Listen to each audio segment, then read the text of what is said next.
الحمد لله رب العالمين والعاقبة للمتقين ولا عدوان إلا على الظالمين ثم الصلاة والسلام على أشرف المرسلين سيدنا وعظيمنا ومولانا محمد صلى الله عليه وسلم. السلام عليكم ورحمة الله وبركاته. نتيرا tweyongeddeyo okunnyonnyola ekigambo ekikolimo.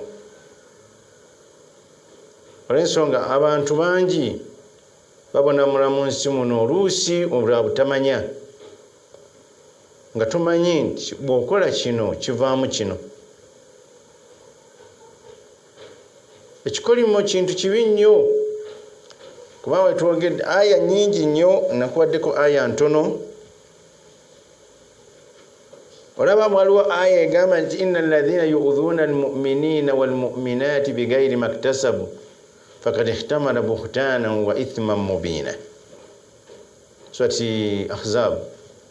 Allah agamba nti abantu bonna abanakuwaza abakkiriza abasajja n'abakkiriza abakyala ku ebyo bye batakoze baba bazizza gwa naggomola, baba beetisse ekisobyo ekinene ennyo. Naye bameka bwewayiriza wano Uganda basiramu banno, musiramu muno n'omuwayiriza okukakana ng'ali luzira, n'omuwayiriza okukakana ng'obulamu bwe bugenze olw'okuba nabyo bwenoonyeza. Bagenda okkizuula nga teyali mu mbeera ezo. Oliddawa banno bennyini, abantu bennyini batandika okukolimira. Okumanya njagala kukulaga nti ekikolimo kintu kibi nnyo. Nabbi teyali kiteeseko stop, teyali kisirisizza naga temukolima, temukolimiranga bannammwe. Laba bwagamba Nabbi sallallahu alayhi wasallam yagamba, ana ibn Mas'ud radiyallahu anhu qala qala Rasulullah sallallahu alayhi wasallam, wa hadisi empanvu Ibn Mas'ud yagamba nti mbaka yagamba la yakun mu'minu la'ana, omukkiriza takolima. Kubanga oba omanya abamanyi obuzibu obuli mu kukolimira omuntu takolima, kubanga ekikolimo tekidda mabega. Ate tosobola kuddiramu gwe wakolimira noga nti kati nkusonyiye. Olumukolimira Allah namusaako ekibonerezo kye, tosobola kuddayo ga nti ayi Allah omuntu ono muddiremu. Hadisi endala egamba ana Abi Hurayra radiyallahu anhu anna Rasulullah sallallahu alayhi wasallam qala la yanbaghi lis-sadiq an yakuna la'ana, tekigwana ku muntu ayogera amazima okubeera nti akolima, tekigwana. Nabbi yagaana muti yenna bw'obanga oli muntu ayogera amazima tokolima. Hadisi endala egamba ana Abi Dardai radiyallahu anhu, hadisi ngejibwa kwa Abi Dardai okusoma kutuna kubeeko ye qala qala Rasulullah sallallahu alayhi wasallam inna al-la'anina, timazima abakolima bikolima la yakununa shuhada, niwe aliba bafunye ranka y'okuwolereza bannaabwe ku lunaku lw'enkomerero nga Nabbi bw'agamba. Omuntu akutte Qur'ani agenda kuwuliriza abantu b'ewaka, abantu b'ekika kye, aba abantu b'olulyo lwe-10, ne bw'alibanga afunye ranka eyo tagenda kubeera mu bantu bawolereza bannaabwe kasita obeera nga buli kimu nkolimidde. Kale muliraba kaki ng'abakyala mukola nnyo ensonga eyo, mukolimira nnyo babba bammwe, mukolimira nnyo abantu, mukolimira nnyo abaana babalo, okolima nnyo n'ababo bennyini. Kale muliba mulaba kaki? Kale mbakolimidde. Kino muli kiyita kino, mufe olumbe, okufa muli kulita okwebaka. Kagamba ebigambo ebyo byonna Allah biwulira, era okwanukula kwasobola okuteeka ku kyonna kyaba yagadde. Wala shufa'a'u yawm al-qiyamah la yakununa shuhada, tebagenda kubeera bantu bajulizi ne bwali bwenga afudde entalo z'eddiini okubeera mu bantu abagenda okubeera ab'okumwanjo yaumul qiyama ate bagenda kuwolereza abantu bannaabwe ku lunaku lw'enkomerero.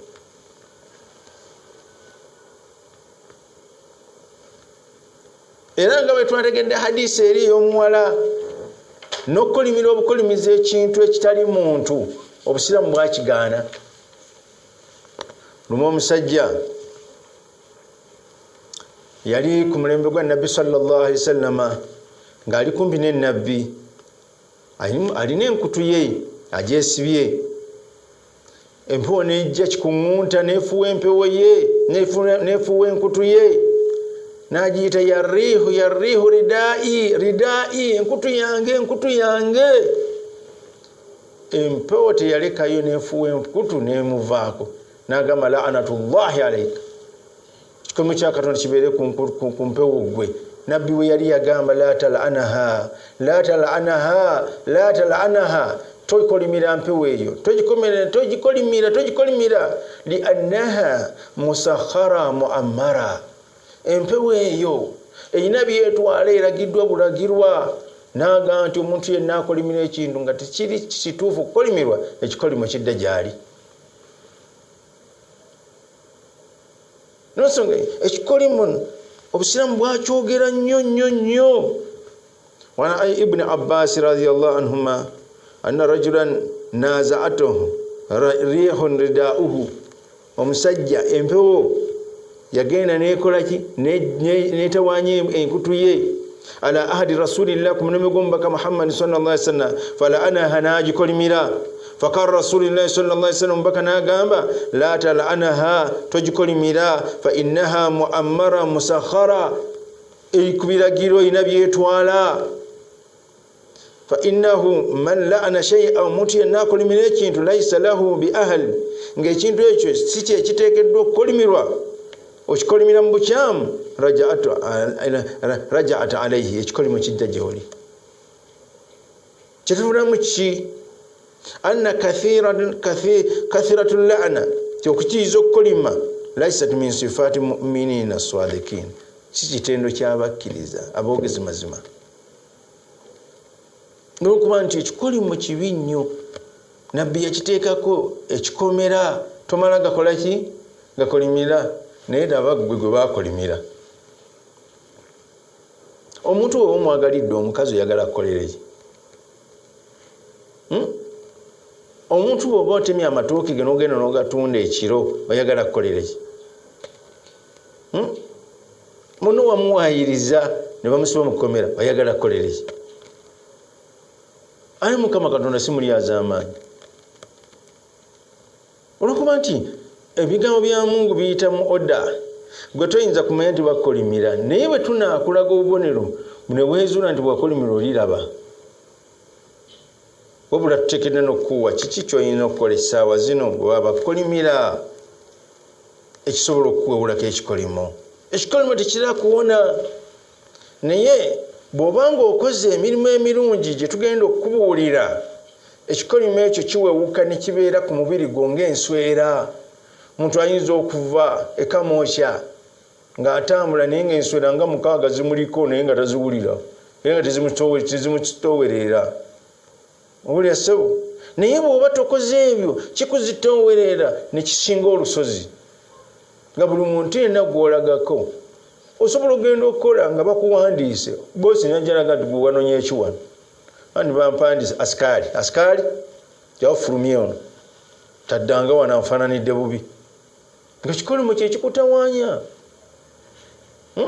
N'otekawo ebintu nga biggulwa abantu bonna, otaddewo capati kintu kikulu nnyo.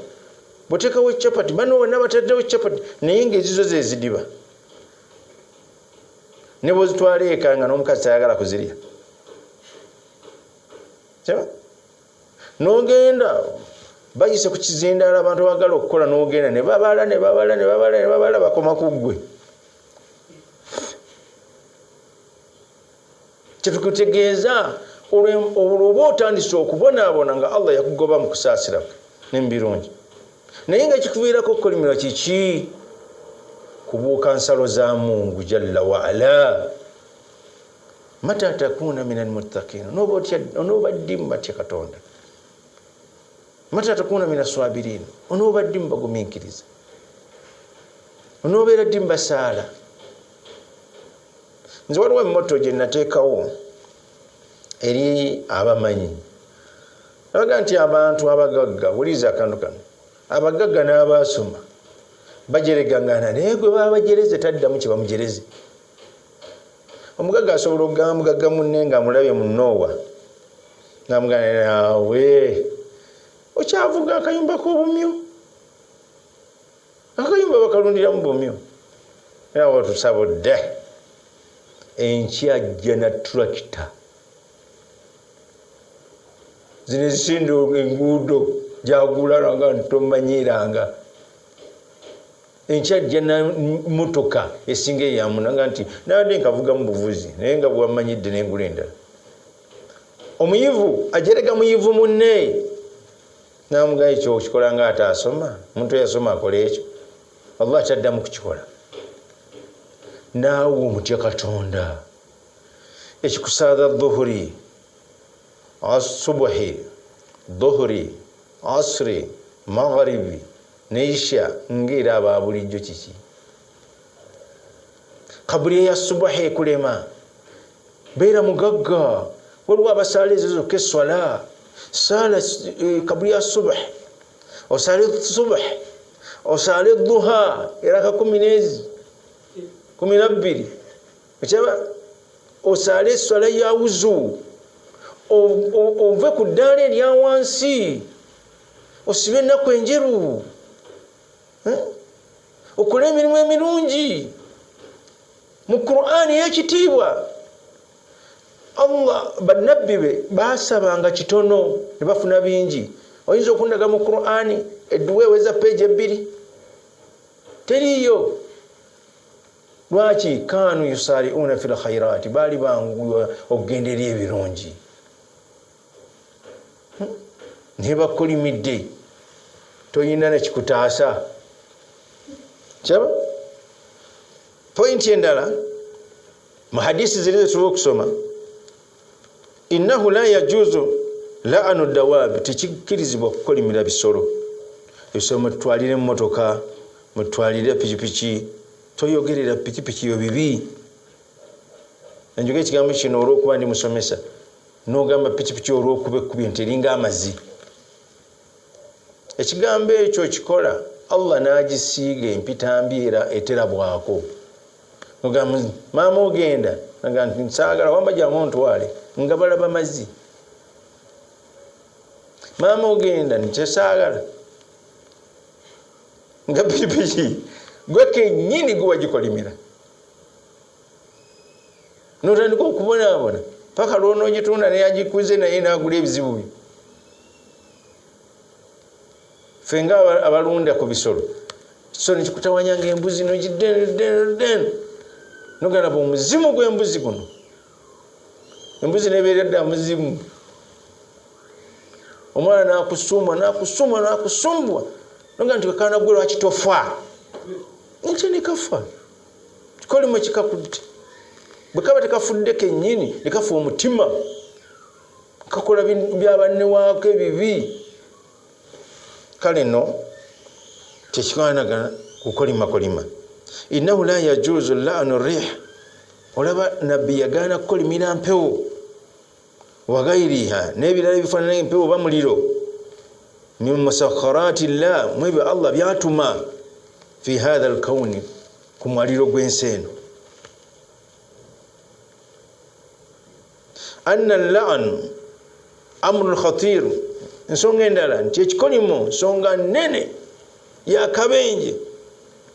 Fa idha la'ana al-insanu, omuntu bw'akolima ayu shay'in, akolimira ekyo kyonna, kaana kyonna kyaba akolimidde, walam yakun hadha shay'un mustahaqqun la'natun, ng'ekintu ekyakolimidde si ekiteekeddwa okukolimirwa, raja'at la'natu alayhi, ekikolimo kidda gyali. Kigwana omuntu okusooka okumala okukola ki? Okwetegereza.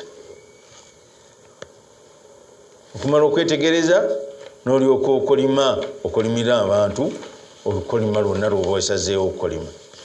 Abamanyi bagamba nti al-la'nu biwasfi al-'am, tukkirizibwa okukolima okutwaliza awamu. Kakawulin la'ana Allah ala al-kafirin, nga Allah betugamba ti Allah yakolimira abakafiri, naye nga tokolimidde mukafiri bwoti. Ekyo bakigaana mu Busiraamu, timukafiri gwe Allah kolimire. Busiraamu tikikkirizibwa kuba ekikolimo kijja kukwata omukafiri oyo enkya ayinza okusiramuka n'abeerako ekikolimo ekyo.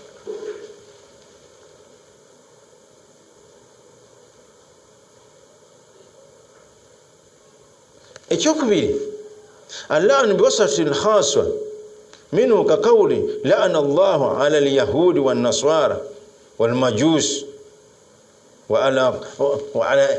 wa ghayri dhalika. Kikkirizibwa gani Mungu akolimire omunaswara, omuyahudi, omumajusi, naye nga si muayyanan ng'omulabako bwoti olw'ekikolimo okubeera nga kibi.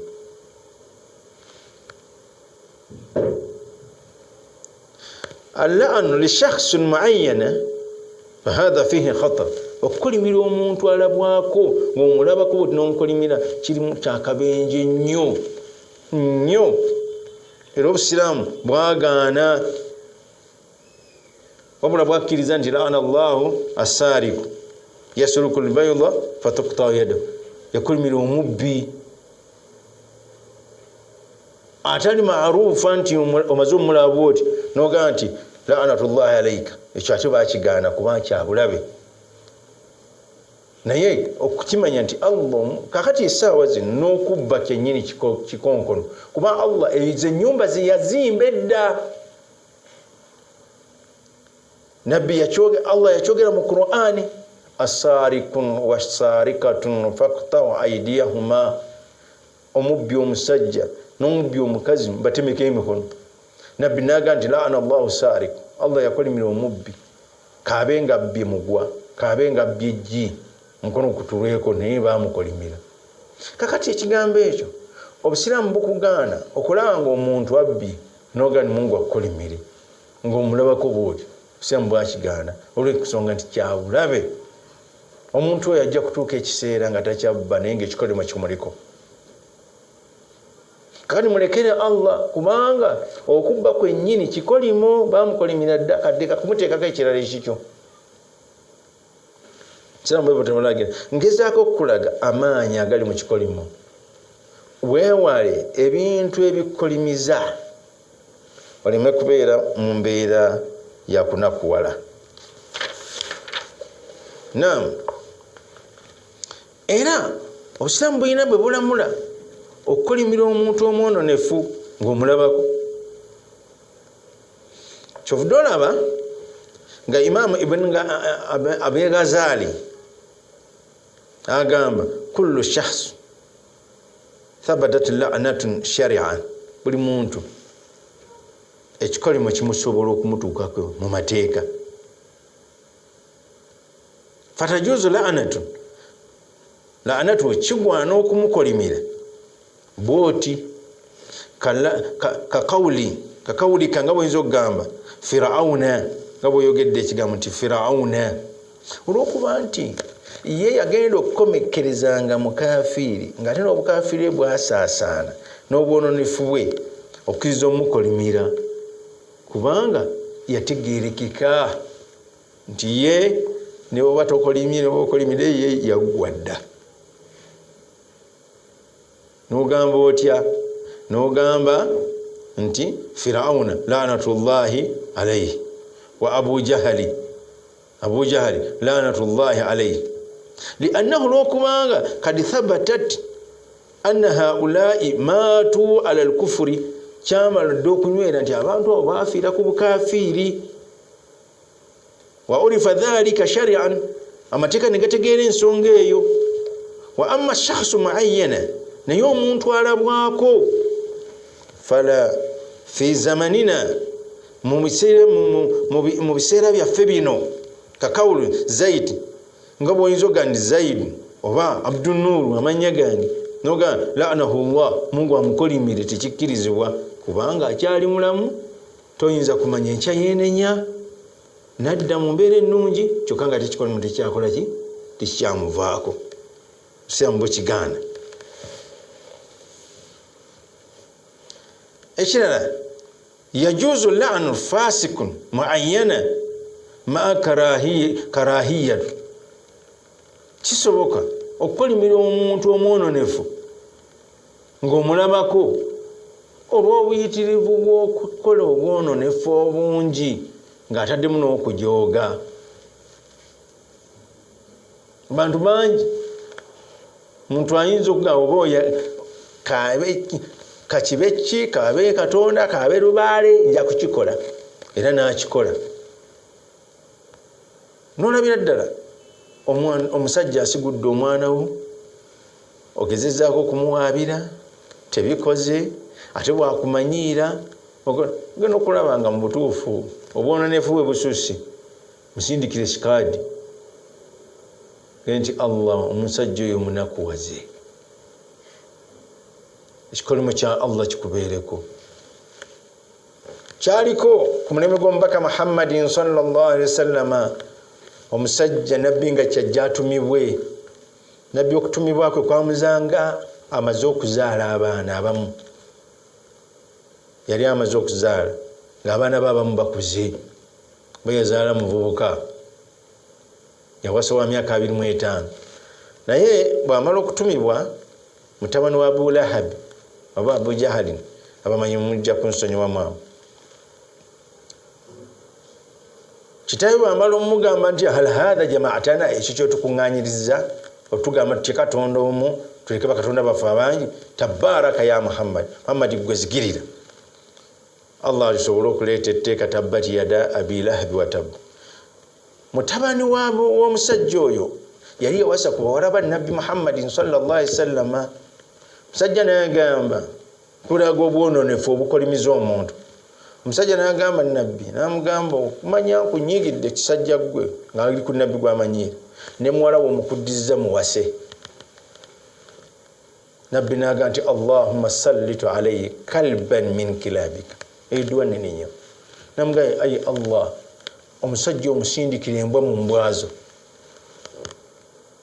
Omusajja yali atambula mu lukoola ali ne banne ensolo nejja wetesobola kuva ne balumba bonna ne batya naye omusajja yamanya n'agamba nti eyo tegenda kulya mulala okujjako nze nemulya yenna nemulekawo omutwe. Nga omuntu bw'ayitirira bakuta okumukolimira naye ng'obwononefu bwe bumuleetedde okukolimirwa ennyo okubeera nga muyitirivu mu bwononefu.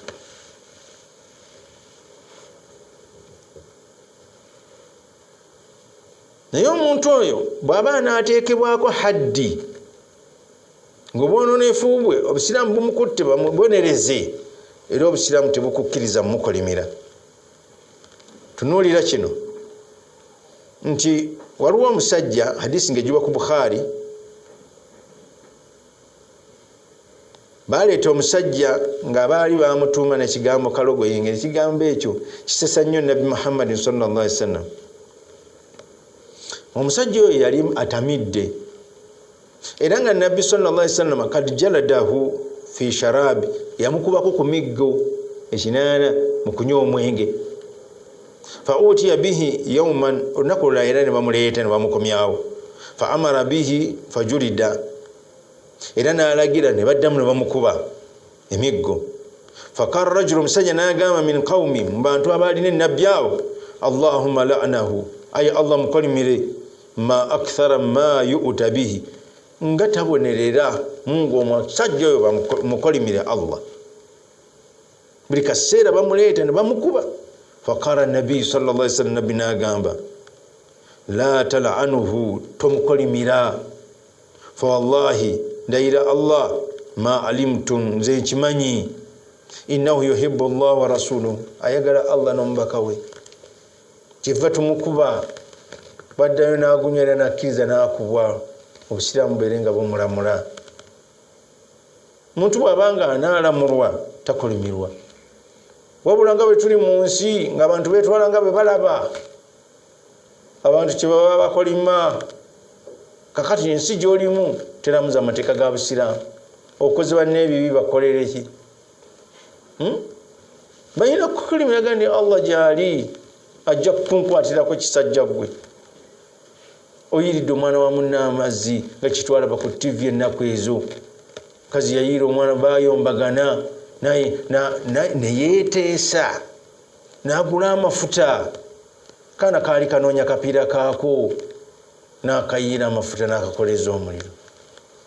Alina amutwala ne bamutwala mu ku poliisi bamutwala n'avaayo bamala kwogera RDC n'alyoka aswala n'alyoka agamba nti bamusibe bamutwala ekigo. Kati omukazi oyo ebikolimo bye yakolima nga batadde omuntu oyo birina okukwata omukazi oyo era Mungu mwe yayisiza ne badda bamukwata. Lwaki obonaabona mu nsi muno tegeera ekikubonyaabonya ky'oluusi bikolimo bibibonyaabonya abantu. Yajuuzu la'nu al-fasiq mu'ayyana ma lam yuhadd. Kigwana okukolimira omuntu omwononefu kasita abeera nga taateekebweko kiki taateekebweko taalamulwe, kubanga aba ye tajja kulamulwa ng'ajja kusigala nga ayina. Obusiraamu bwogera nga bukomeka ebyo byonna mbireeta lwakulaga nti Obusiraamu bulabanga ekikoli mu nsonga nnene nnyo mu Busiraamu mu mbeera y'ensi eno.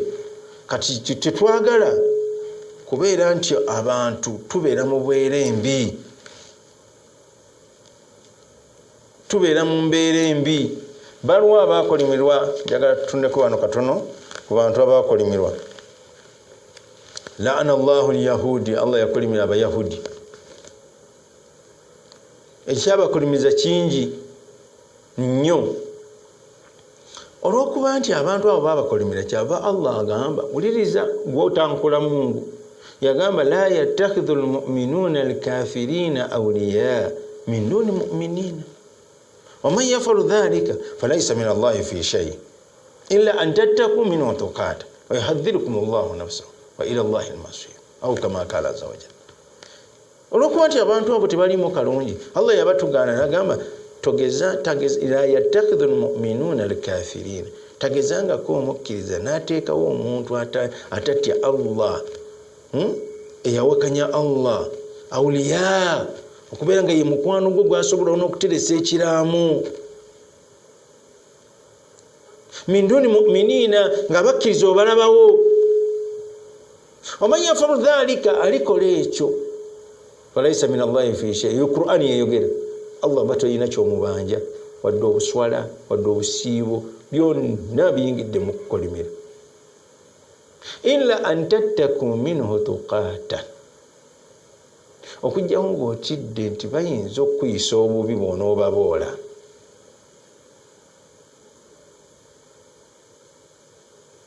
Era olina obayisa obulungi, naye si kubeera nti munda be basinga okubeera b'emikwano gyo nga bakkiriza obalabawo. Tulina okukolagana nabo obulungi. So timumutahana ekugamba la yanhaakum Allah anil ladhina lam yuqatilukum fid din wa lam yukhrijukum min diyarikum an tabarruhum wa tuqsitu ilayhim inna Allaha yuhibbul muqsitin. Eyo aya tetegeeza kukolagana nabo mu nkolagana ya munda, bakugamba kubayisa bulungi, bategeere nti eddiini yo nnungi bagiyingire. Kakati omuntu wabanga yakolimirwa ate gwe n'omufuula mukwano gwo, ekikolimo kirina kukukwata.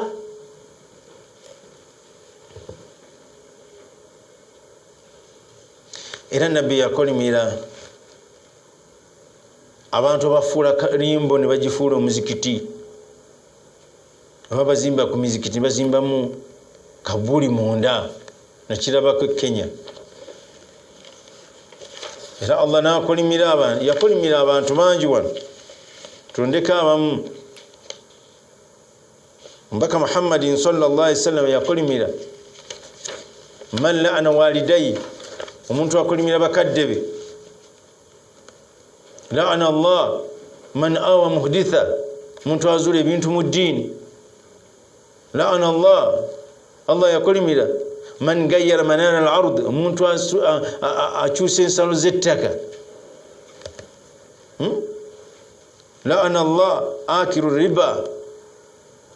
Bangi era tujja kukomawo insha Allah, tutupapanaganye tugende mpola mpola. Lwaki nkolako bwe ntyo? Osobola okubeera ng'ensonga ezo zitunuulya n'ozimalayo ne tutambula n'endala.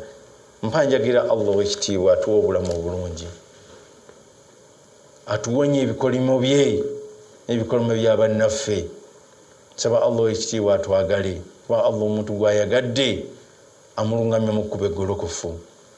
Saba Allah w'ekitiibwa tukole ekitono tufune kinene, kuba Allah yakola. Mbalamira ensonga eno nga yesembayo, tukole emirimu gya Allah, Allah akole ejjaffe, kubanga egiye yagitubuulira, ejjaffe ate tetugimanyi. Wa sallallahu ala sayyidina Muhammad wa alihi wa sahbihi wa sallam walhamdulillahi. Assalamu alaikum.